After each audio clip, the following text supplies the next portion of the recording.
Hey students, hello, welcome back. In previous video we have discussed about the basics of the cell and we have started with the chapter cell, the unit of life. What exactly is a cell, who discovered cell, what was the basis of the discovery, what exactly is a cell theory, that all we have discussed. In ending of the video I already mentioned that from today we are going to start with the details of this chapter, that is starting from the difference between prokaryotic and eukaryotic cell. But before going to prokaryotic and eukaryotic cell difference, there are some more concepts which are actually related to these concepts and they are already mentioned in your previous standard, for example in 9th and 10th standard. So just quick preview of that concept we are going to do here, and after that we will start our actual concept of a difference between prokaryotic and eukaryotic cell. So here the concept which we are going to discuss today is 5 kingdom system.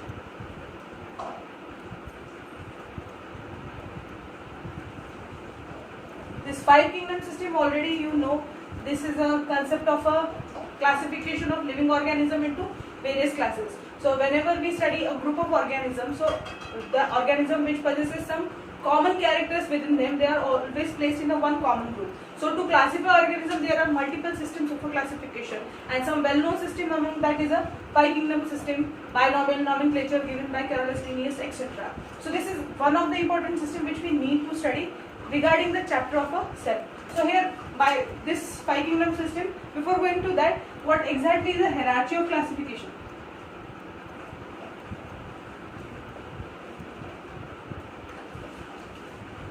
Hierarchical system of a classification, that is organisms are divided into steps.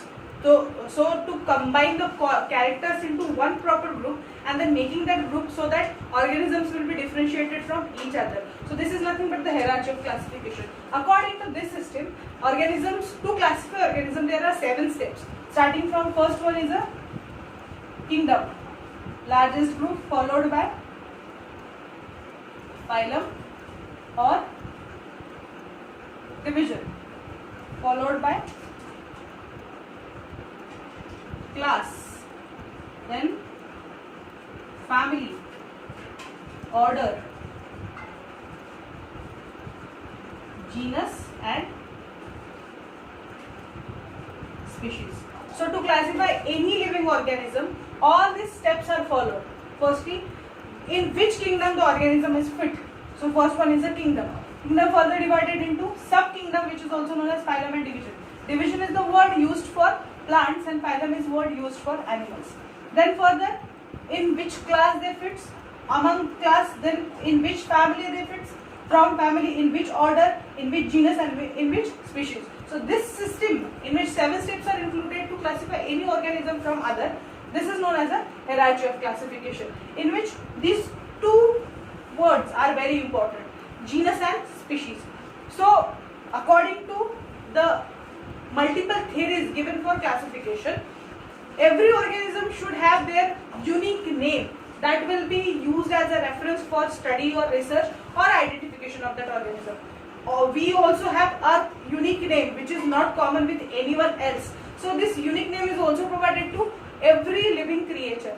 This unique name is given with the help of combination of these 2, genus and species. Combining the genus name and species name, there is a final unique name of an organism, and this system is known as binomial nomenclature.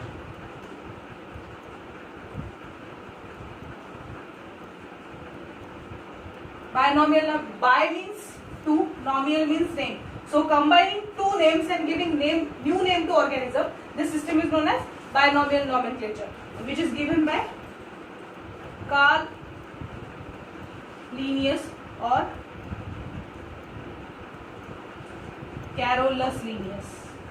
These 2 words are one and the same. In some books there is a name mentioned as a Carl, and in some books there is a name mentioned as a Carolus, but actually it's a Carolus. Carolus Linnaeus proposed system of a binomial nomenclature to give unique name to each and every living organism. So combining genus and species, genus plus species name is a unique name of a organism. Giving example of this particular unique name of any living organism, for example neem plant. Neem is a common name which we use in our day-to-day life, but Scientific name of this neem plant is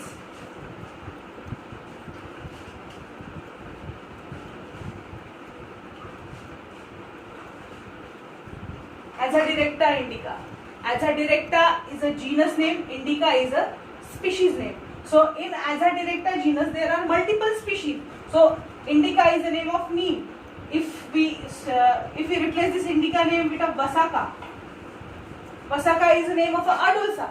So Azadirachta family is the same, medicinal plant family, but only when species are differing from each other, the species name will be different in that unique name case. So Azadirachta indica mentions neem unique name, Azadirachta Vasaka includes Adulsa name. So these are the unique names of every living organism. If we taking example of a human being, human being's scientific name might you know, it's a Homo sapiens. Homo is a genus and sapiens is a species. But this Homo sapiens is the name of our ancestors, modern man.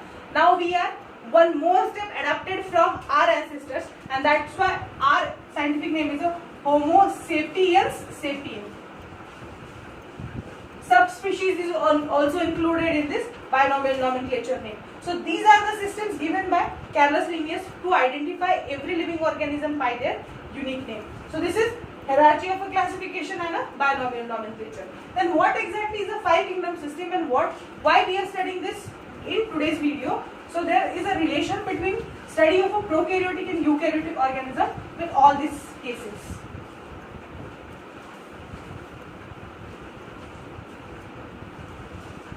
So this five kingdom system is given by Dr. R.H. Whitaker. And according to him, all living organisms can be divided into five kingdoms. Five kingdoms means five main groups. Every living creature can be divided into these five groups. First one is a Monera. Second, Protista. Third, fungi. Fourth, Plantae. And fifth, Animalia.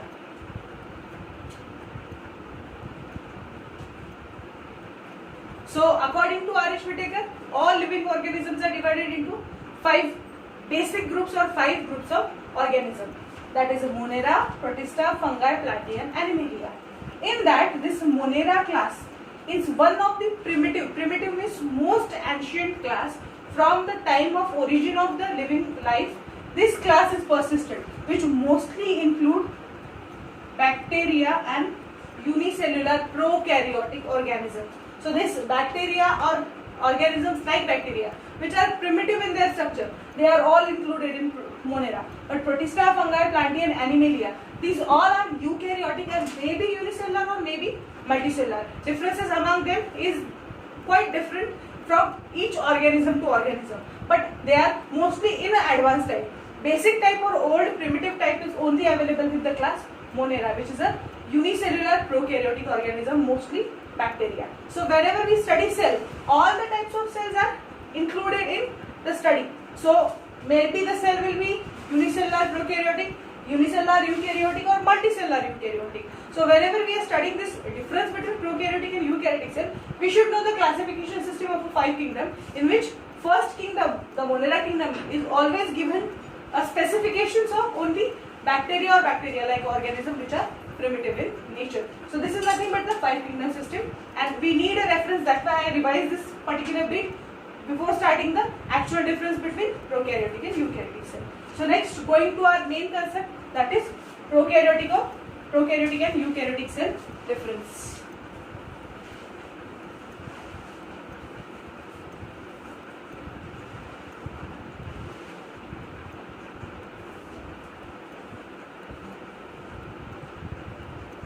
Difference between prokaryotic and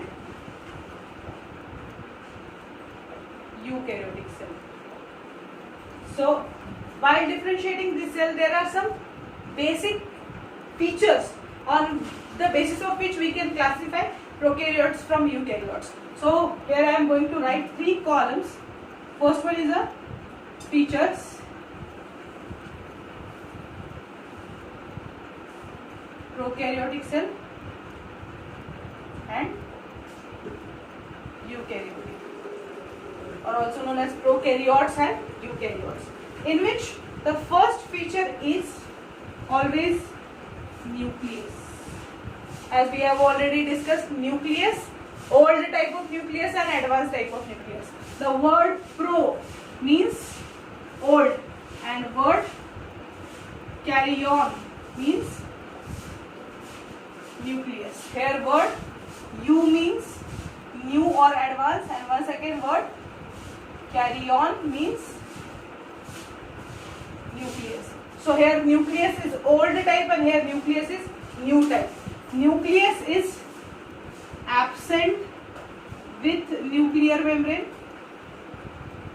and nuclear membrane is present in eukaryotes. So nuclear membrane is absent in prokaryote, nuclear membrane is present in eukaryote.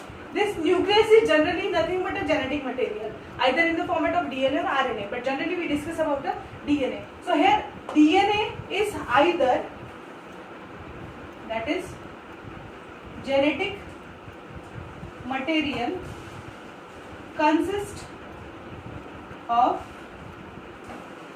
one or more folded DNA.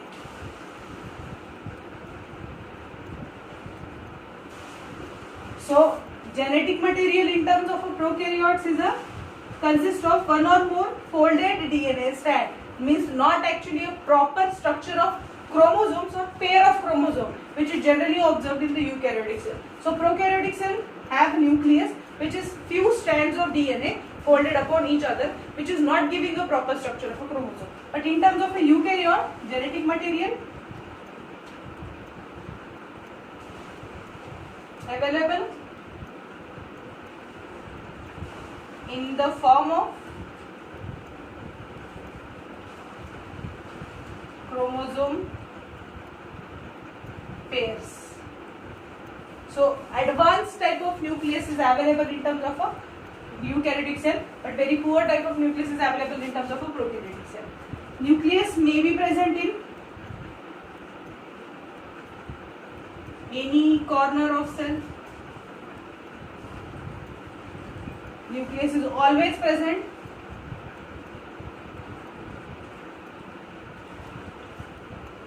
in center of the cell. So these are the differences in consideration with the nucleus of the cell. Second point for this differentiation is cell wall. So cell wall is present in all prokaryotic organism and it is generally made up of chemical murein.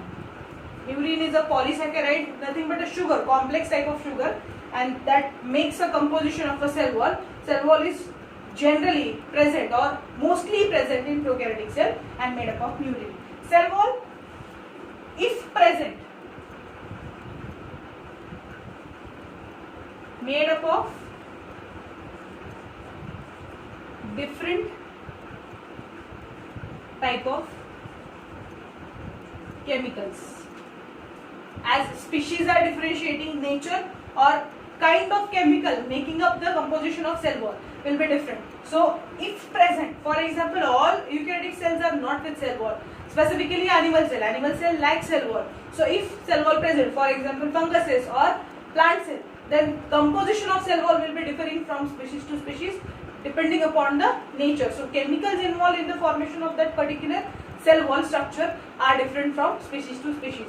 So if present, made up of different chemicals, generally present and made up of murein. Along with murein, some more chemicals are also there, but percentage of murein is always higher in terms of a cell wall. Then third point of difference is organelles. Already discussed about it. Organelles, few organelles are present and they are without double membrane structure. few organelles with single membrane.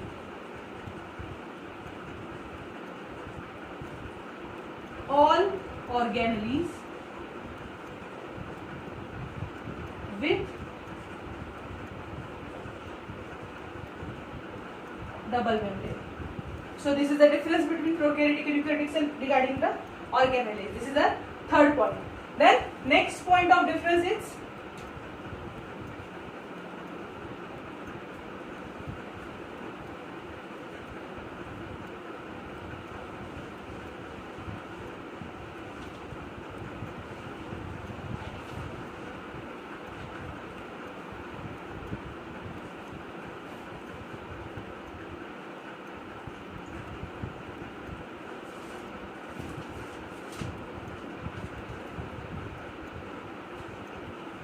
photosynthetic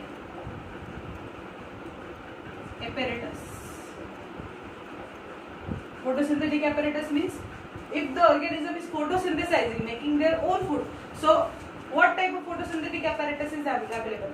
Generally for photosynthesis there is an organelle named as a chloroplast, and in that chloroplast there is the presence of the thylakoids, chlorophyll molecule and thylakoids, which are responsible for process of photosynthesis. So in terms of a prokaryotic cell, if prokaryotic cell is photosynthesizing, there are free thylakoids.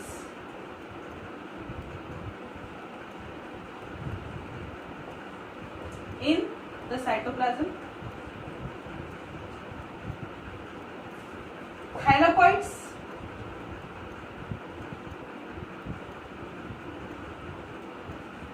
bound in chloroplast. So two different type of thylakoids are available. Free thylakoids in cytoplasm and machinery, bound machinery of thylakoids in chloroplast. So if the cell is photosynthesizing, whether it is a prokaryotic or eukaryotic, thylakoid is must for photosynthesis as thylakoid possesses chlorophyll molecule. But the thylakoid may be free in nature in terms of a prokaryotic cell, or it may be a bound machinery in terms of a eukaryotic cell. Then next difference is ribosomes.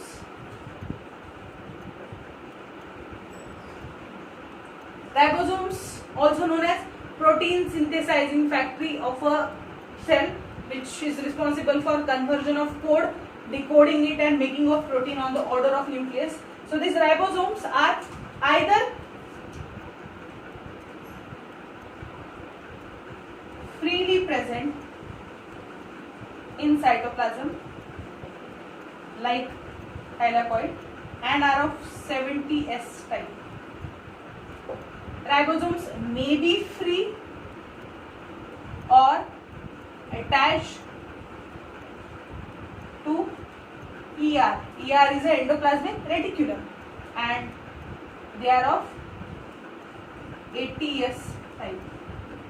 So ribosomes, which is a protein synthesizing machinery, they are freely present in the cytoplasm and are of 70S type, free or attached to ER, and they are of 80S type in eukaryotic cell. Next difference is centriole. Centriole is absent in prokaryotic cell, present in eukaryotic cell. What exactly centriole? But that we should know. Centriole is a type of organelle which is responsible for division of the cell. While dividing cell, chromosomes are splitting up. That is formation of a daughter chromosome and maintaining original parent chromosome in the particular state. So while dividing, cell ensures the positioning of the chromosomes in one order. And to maintain that position, there is a formation of threads, fine threads, which are known as spindle fibers. So to make that threads and to ensure proper division of chromosomes during the process of cell division is a function of a centriole. So this type of centriole organelle is absent in prokaryotes, but it is present in eukaryote. Now, if the centriole is absent in prokaryote, how cells divide in prokaryotic cell? So formation of spindle fiber is carried out by plasma membrane itself. So even though centriole is absent, prokaryotic cell form spindle fiber so that division will be ensured. But centrioles are present in eukaryotic cell, that's why division is more precise in terms of a eukaryotic cell. Next difference is flagella. Sometimes present,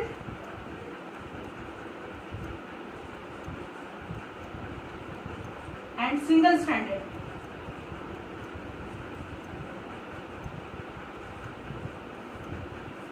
If present, it is 11 stranded. 11 stranded means structurally 11 threads are including to form one particular thread or one abundant thread, which is known as a flagella in eukaryotic cell. But generally in prokaryotic cell, if present, it is a single stranded structure. Flagella is the thread-like extensions on the wall of generally bacteria or organisms like bacteria, which help in the movement from one place to other place, because unicellular organism lacking limbs, forelimbs and hind limbs. So for movement there are accessory structures like cilia and flagella. So this flagella, if present, it may be single stranded in prokaryotes and 11 stranded in eukaryotes. Next difference, size.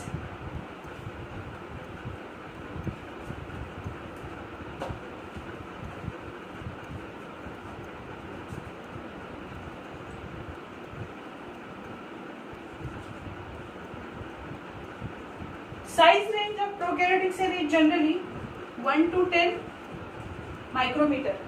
So within that range only prokaryotic cells are available in different sizes. But size range in eukaryotic cell is 10 to 100 micrometer. So size range is quite variable in two cells. Basic prokaryotic cell have a smaller size range. In eukaryotic cell, size range is quite wider than compared to prokaryotic cell. Then the last point or last comparison between prokaryotic and eukaryotic cell is a cyclosis movement. What exactly is a cyclosis?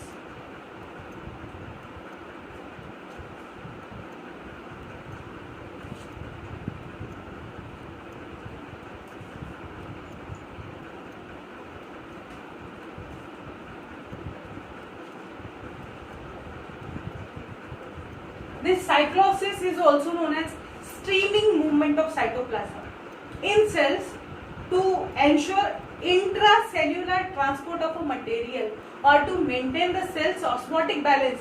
Cytoplasm moves in a clockwise and anti-clockwise direction, somehow in the range of 180-degree angle, not complete 360-degree. There is a slight to and fro movement of a cytoplasm in cells, which is known as a cyclosis, or also known as streaming movement.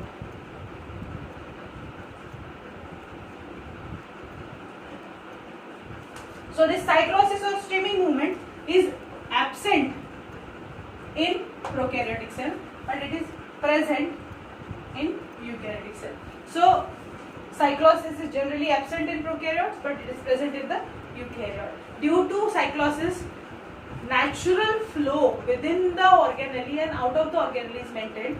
Also, cells intake and output capacity is also maintained by the process of a cyclosis movement. So these are the differences between prokaryotic and eukaryotic cell, which are precisely mentioned on the basis of the features given in this table. I hope all the characters are well understood by you. If there is any doubt, please revise it once. Write the table in tabular format only, and if any point is missing or there is a absence of a correlation, just discuss it with me so that we can go to the next point. So we are here, our difference between prokaryotic and eukaryotic cell is completed.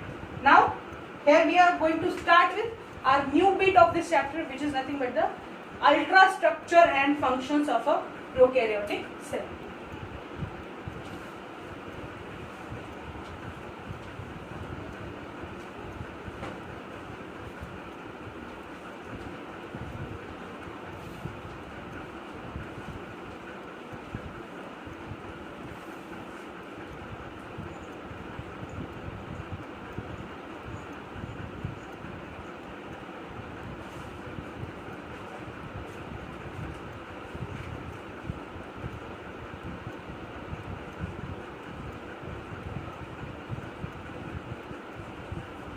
Ultrastructure and functions of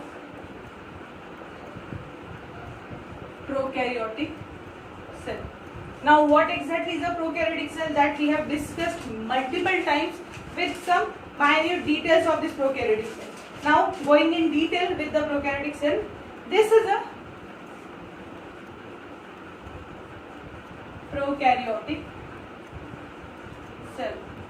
Here pro means old, karyon means nucleus. So the cell which is possessing old type of nucleus.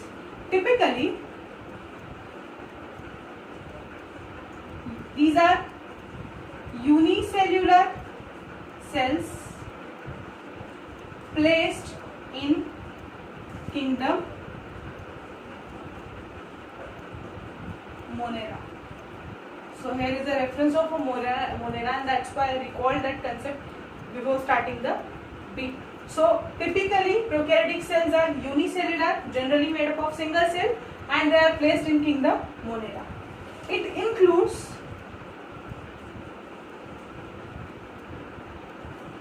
bacteria, cyanobacteria, mycoplasma,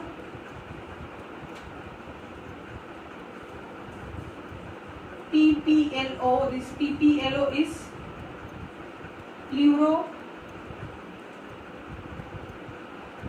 pneumonia like organisms,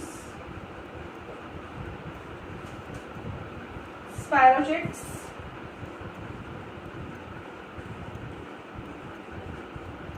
and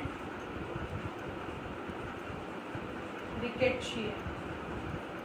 So the organisms which are generally looking like a bacteria, they are included in the kingdom Monera, known as a prokaryotic cell kingdom.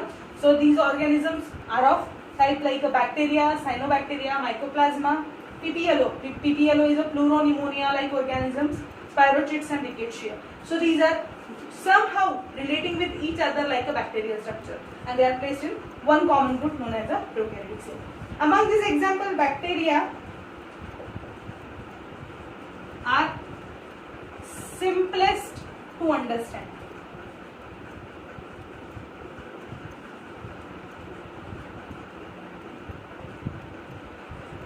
As I have already mentioned, these organisms are somehow correlated to each other. But among these also, bacteria is one of the example which is very easy to understand, so that we can study it rapidly and understanding will be easier or smoother. So bacteria are one of the example among this which is easier to understand. Found in all habitats.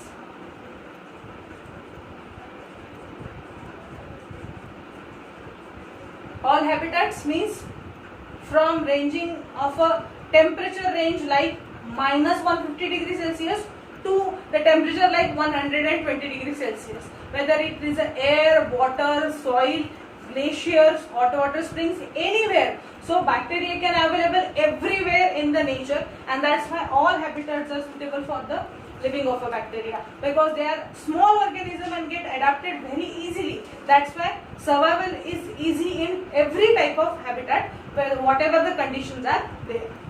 Next is size of the bacteria varies from 0.15 to 500 micrometer. As we are studying bacteria only, because it's the simplest organism and it is related to many chapters. So detailed study of bacteria we are going to do right now, and the size range of this bacteria is 0.15 to 500 micrometers. Prokaryotic cell have the range of 0.1 to 10 micrometer, but bacteria somehow from every habitat if we combine, range will be from 0.15 to 500 micrometer. Then shapes of the bacteria which are generally available, they are available in particular shapes which are known as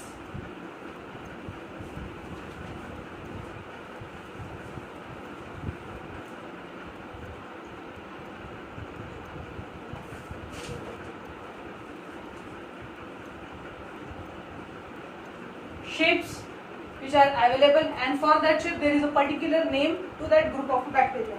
For example, first shape is a spherical. Spherical type of bacteria are known as cocci, like this.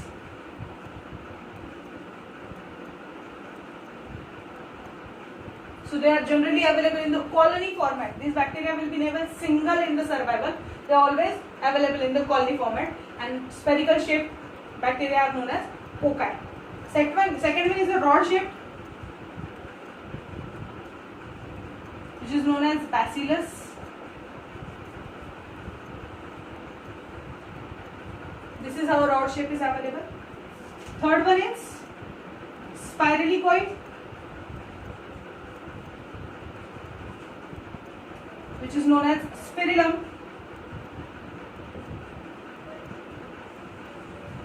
Like this, spring-like structure is known as a spirillum. And fourth one is a comma shape, which is known as vibrio. So this is how comma shape is available. These are 4 common shapes which are generally available, but other than this also many shapes are available in the bacterial classes. So these are the 4 shapes in which spherical bacteria are known as cocci, rod shaped bacteria is known as bacilli, bacillus is the singular, bacilli is the plural, spirally coiled, spirillum or spirilla, comma shaped are vibrio. So these are the common shapes of the bacteria available in the nature. So this is a basic history or in brief introduction about the prokaryotic cell. Now going to exact structure from outside to inside of a bacterial cell. So starting from outward part, which is known as a cell envelope, and this cell envelope is made up of 3 different components. First one is a glycocalyx, second one is a cell wall, and third one is a plasma membrane. What exactly is a glycocalyx? What exactly is a cell wall, plasma membrane? From which chemical they are made up of? What exactly are their characteristics or properties and how they function? That we will discuss in our next video. I hope till this point you are clear with all the concepts. If there is any doubt, just ping me. I will upload the DPPs in some time. So solve that DPP so that you will get to know whether the concepts are clear to you or not. Thank you very much. We will see in your next lecture.